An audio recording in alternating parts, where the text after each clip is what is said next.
रामकृष्णारी. जगतवंदनीय जगत तुकोबरायांच्या काकड्यामधील आजचे 6वं पुष्प या ठिकाणी गुंफत असताना तुकोबरायांनी किती एकनिष्ठेप्रमाणे प्रत्येक शब्द ज्यावेळेला म्हटला आहे, गायला आहे आणि त्याची जी प्रचिती आपल्याला येते त्यासाठी आपण चिंतन कसं मांडावं, चिंतन काय असावं, चिंतनामध्ये दाखले कुठले द्यावेत यामध्ये तुकोबराया सांगतायत.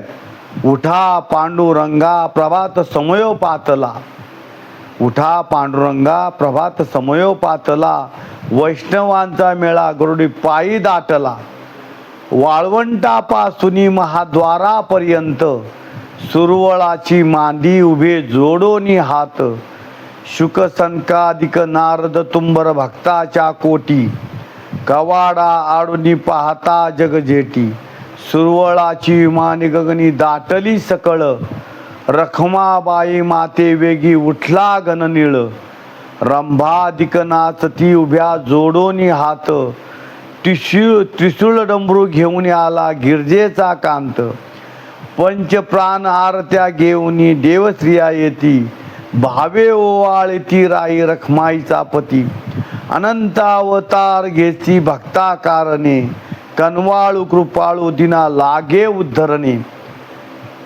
चौयुगाचा भक्तनामा उभा कीर्तनी, पाठीमागे डोळे लावून उभे दे जनी, वाळवंटापासून महाद्वारापर्यंत सुरवळाची मांडी उभे जोडोनी हात.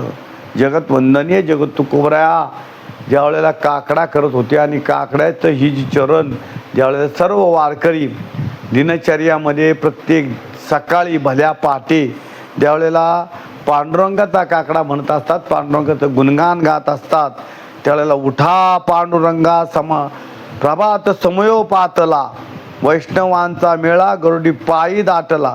म्हणजे उठा पांडुरंगा, लवकर उठा, आपली दिनचर्या आपली निद्रा आता वेळ संपलेली आहे ना, आपण काय करा तर उठा आणि प्रभात समयो पातला, त्या प्रभात झाली आहे, सकाळी पहाटेची वेळ आहे आणि या पहाटेच्या वेळेमध्ये वैष्णवांचा मेळा गरुडी पायी दाटला. वैष्णवांचा मेळा, सर्व वैष्णव एकजुटीने कुठं आले तर रावळामध्ये आले, तर रावळामध्ये आल्यानंतर काय करतायत तर तुमचं भजन करतायत, तुमचं गुणगान गातायत.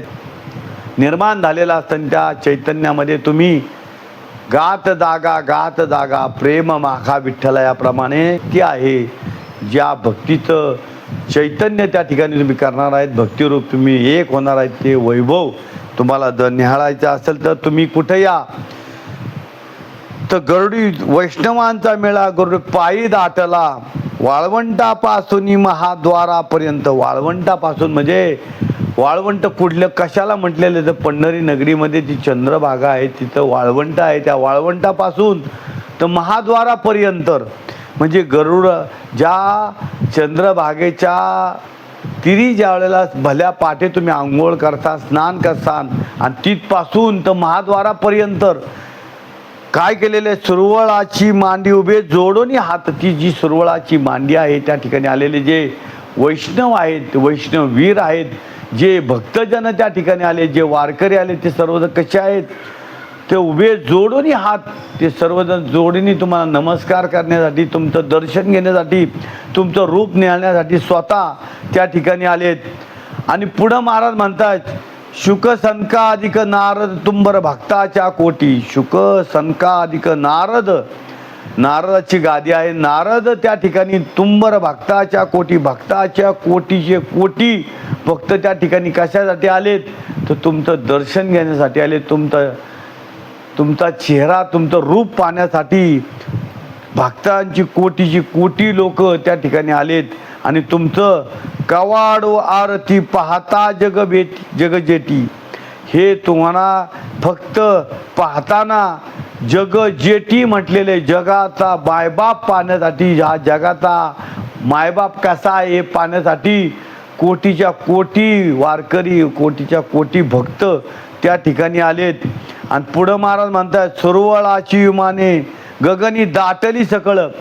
सुरवळाची विमाने म्हणजे सुरवळांची जी गणना आहे, सुरवळ ज्या ठिकाणी आलेत, भक्तजन ज्या ठिकाणी आलेत, जे योगी महापुरुष वारकरी मोठे मोठे विद्वान पंडित त्या ठिकाणी आले. ते कशासाठी आले? विमाने आले. ते विमानामधून बसून स्वतः देव तुमचं रूप पाहण्यासाठी त्या ठिकाणी दाटलीत. म्हणजे एवढी दाटी झाली आहे की त्या ज्या वेळेला एखादी महायात्रा असेल, महाउत्सव असेल, एखादा मोठा प्रोग्राम, त्या ठिकाणी जशी भक्तांची दाटी होती पंढरी नगरीमध्ये, ज्यावेळेला कार्तिक सोहळा असेल, आषाढी वारी असेल, चैत्रवारी असेल, माघवारी असेल, त्यावेळेला वैष्णवांचा मेळा त्या ठिकाणी येत असतो. आणि त्यावेळेस जी दाटी म्हटलेली आहे ती दाटी या ठिकाणी झालेली आहे. आणि या दाटीमध्ये आपणही सुरवळाची विमाने गगनी दाटली सकळ, रखमाबाई माते वेगी उठला गणनिळ. रखमाबाई माता वेगी फार पाहून, एवढा सोहळा पाहून, एवढी आलेली गगनातली दाटी पाहून ही कशी झाली आहे, त्या ठिकाणी प्रसन्न झाली आहे.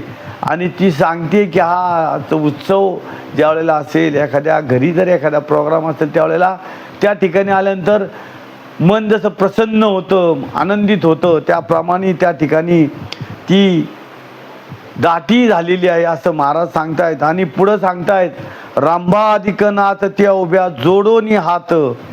रांबाधिक नाचती उभ्या म्हणजे ज्या ठिकाणी कुरवशी रांबा त्या ठिकाणी आल्यात आणि त्या करतायत, नृत्य करतायत आणि त्या तशा करण्यात उभ्या जोडोनी हात. पुढं काय म्हणतायत, त्रिशूळ डमरू घेऊन आला गिरजेचा कांत. त्रिशूळ आणि डमरू, जो कैलाशीचा पती आहे महादेव, हा सर्वात पहिला पांडुरंगाचा वारकरी आहे. सर्वात पहिला पांडुरंगाचा वारकरी कोण आहे तर महादेव आहेत. आणि ते महादेव स्वतः काय घेऊन आलेत, त्रिशूळ डमरू घेऊन आला गिरजेचा कांत असे महाराज म्हणतात. पुढे म्हणतात, पंच प्राण आरत्या घेऊन देवस्त्री आहे ती. पंच प्राण आरत्या म्हणजे ज्या वेळेला देवाला ओवळायचंय, देवाचं औक्षण करायचंय, देवाला ओवळायचंय, त्यावेळेला पंच प्राण आरत्या घेऊन देवस्त्री आहे ती. देवांच्या ज्या स्त्रिया आहेत त्या सर्वजण त्यावेळेला देवांना ओवळण्यासाठी, औक्षण करण्यासाठी त्या ठिकाणी येतात. पुढं म्हणतायत, भावे ओवाळी ती राई रखमाईचा पती. तर कुणाला ओवळतायत, तो जो राई रखमाबाईंचा पती आहे त्यांना ओवळण्यासाठी या सर्वजण आल्यात.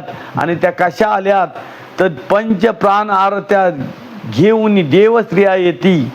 भावे ओवाळती राई रखमाईचा पती. हा रखमाईचा पती आहे, त्याला ओवळण्यासाठी आम्ही सर्वजण भल्या पाठे या ठिकाणी ओवळण्यासाठी ताट आरती या ठिकाणी सर्व साहित्य घेऊन आम्ही या ठिकाणी भल्या पाठे आलेलो आहोत. आणि पुढं महाराज म्हणतात, अनंत अवतार घेती भक्ताकारणे. हे जे आमचे मायबाप आहेत, हे अनंत अवतार ज्या वेळेला एखाद्यावरती मोठा दुःखद प्रसंग येईल, वाईट प्रसंग येईल, किंवा एखाद्यावरती मोठा प्रसंग, वाईट प्रसंग आल्यानंतर स्वतः देव येऊन त्या ठिकाणी उभे राहतात आणि त्याचं कार्य पार पडत असतात. त्याप्रमाणे अनंत अवतार घेती भक्ताकारणे. आपल्या भक्तासाठी अनंत अवतार घेतात, अनंत रूप धारण करतात. आणि त्याला कळून देत नाही की फक्त तुझ्यावरती आलेली वेळ आम्ही कशी पुढे ढकलली. हे ज्यावेळेला तुम्ही डोळे झाकून बसताल, त्यावेळेला ज्या वेळेला आमच्या आईसाहेबांच्या पायामध्ये काटा मोडला आणि आईसाहेब पुढं चालल्या तर तुकोबरायांना भाकरी घेऊन चालल्यात, मग त्यावेळेस स्वतः पायातला काटा काढण्यासाठी जो रूप घेतलं, गुराख्याचं रूप घेतलं, मेंढपाळाचं रूप घेतलं, असे भक्ताची अवतार जे आहेत, अनंत अवतार घेती भक्ताकारणे. त्यावेळेला तुकोबरायांना लवकर भाकरी मिळावी, तुकोबरायांपर्यंत आवली आईसाहेब ज्यावेळेला लवकर पोचाव्यात म्हणून त्यावेळेला काटा काढण्याचं काम पण या भगवंतांनी केलं. अशी रूप तुकोबरायांनी नुसतं नाही तर ज्या ज्या संतांवरती अवघड वेळ आली त्या ठिकाणी स्वतः देवांनी अवतार घेतली. असे अनंत अवतार घेती भक्ताकारणे. कनवाळू कृपाळू दिना लागे उद्धरणे.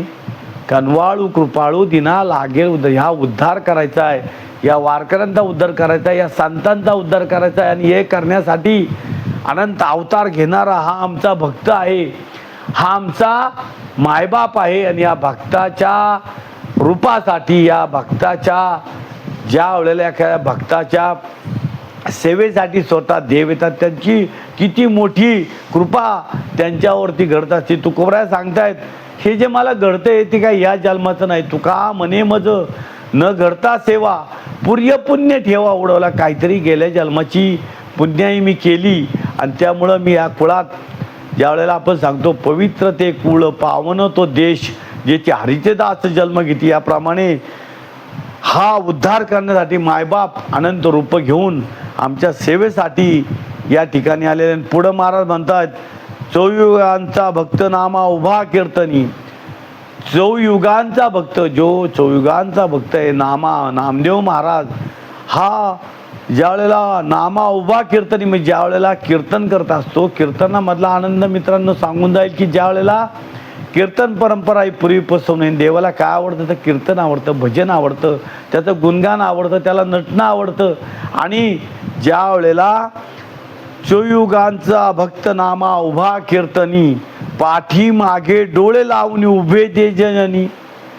जे पाठी मागे डोळे लावून म्हणजे या कीर्तनामध्ये आपण गुणगान देवाचं तर गाणार आहोत, त्याचं चिंतन करणार आहोत, त्याचं गुणगान गाणार. त्यावेळेला साक्षात देव त्या ठिकाणी येतो आणि नाचतो, बागडतो. तो पाहण्यासाठी त्यावेळेला तशी आपली दृष्टी पाहिजे. आणि शेवट पुढं म्हणतायत, वाळवंटापासून महाद्वारापर्यंत सुरवळाची मांडी उभे जोडोनी हात. हे दोन्ही हात ज्या वेळेला जोडले जातात त्यावेळेला भक्तीची प्रतिमा तयार होते. आणि ज्या वेळेला दोन्ही हात जोडले जातात त्यावेळेला भले भले त्या ठिकाणी साष्टांग दंडवत घालतात. तुम्ही पण याचा आनंद घ्या, या भक्ती रसामध्ये न्हावून निघा. जीवनामध्ये दुसरं काही नाही. ज्या वेळेला तुम्ही एकरूप होसाल, ह्या जीवनाचा आनंद घेसाल आणि या जीवनामध्ये ज्या वेळेला तुम्ही भक्तिरूप या महाप्रसाद, तुम्हाला भक्तिरूप शब्द ज्या वेळेला तुमच्या घरी येतील त्यावेळेला तुम्हाला त्याचा जीवनामधला आनंद दुगुणित झाल्याशिवाय राहणार नाही. रामकृष्ण हरी.